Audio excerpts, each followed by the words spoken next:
Welcome to today's video. I'm glad you're here because we're going to dive into a topic that's at the heart of our faith journey, surrendering to God. Surrender is a word we hear often in religious circles, but what does it really mean? And more importantly, how do we do it in a way that brings true peace and trust in God's plan? First, let's start by defining surrender. To surrender to God means to yield your will, your desires, and your plans to Him. It's about trusting that His plans are better than ours, even when we don't understand them. Surrender isn't about giving up. It's about giving over control to the one who knows us better than we know ourselves. The Bible is full of examples of surrender. One of the most powerful is the story of Abraham and Isaac. God asked Abraham to sacrifice his son Isaac, the very son he had promised would carry on Abraham's legacy.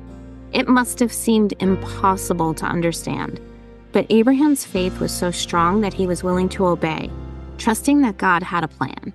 And we see in Genesis 22 that God did provide, sparing Isaac and reaffirming His covenant with Abraham. Abraham's story teaches us that surrender often involves trusting God beyond our own understanding. In the New Testament, Yeshua, Jesus, shows us the ultimate example of surrender in the Garden of Gethsemane. Knowing the suffering that awaited him, Yeshua prayed, "My Father, if it is possible, let this cup pass from me, yet not as I will, but as you will."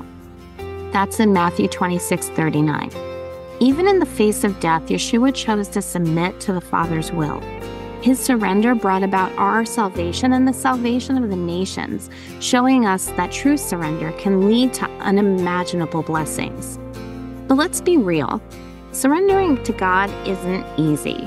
It challenges our human nature because it requires us to let go of control. We often cling to our plans, our timing, and our comfort zones. We think we know what's best, and letting go can feel like we're stepping into the unknown. So how do we surrender? It starts with identifying areas in our lives where we're holding back from God. Is it your career, your relationships, your finances, your health? Once you've identified those areas, the next step is to consciously offer them to God. This might be through prayer, where you ask God to take control and guide you. It might be through small acts of trust, where you choose to follow His lead instead of your own. Prayer is crucial in this process. It's in prayer that we communicate our fears, our desires, and our need for God's guidance. A simple prayer of surrender could be, "Lord, I don't know what's best, but you do. I trust you with this situation. Lead me in your way and help me to follow." Another powerful tool for surrender is worship. When we worship, we focus on God's greatness and remind ourselves that He is in control. Worship helps us shift our perspective from our problems to God's power. It's in worship that we find peace, knowing that God is bigger than anything we face. So now let's talk about some of the common misconceptions about surrender. Surrender doesn't mean passivity. It's not about sitting back and doing nothing. Surrender is active. It involves making decisions and taking steps in line with God's will while trusting Him with the outcome.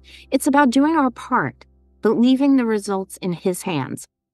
Another misconception is that surrender will lead to instant results.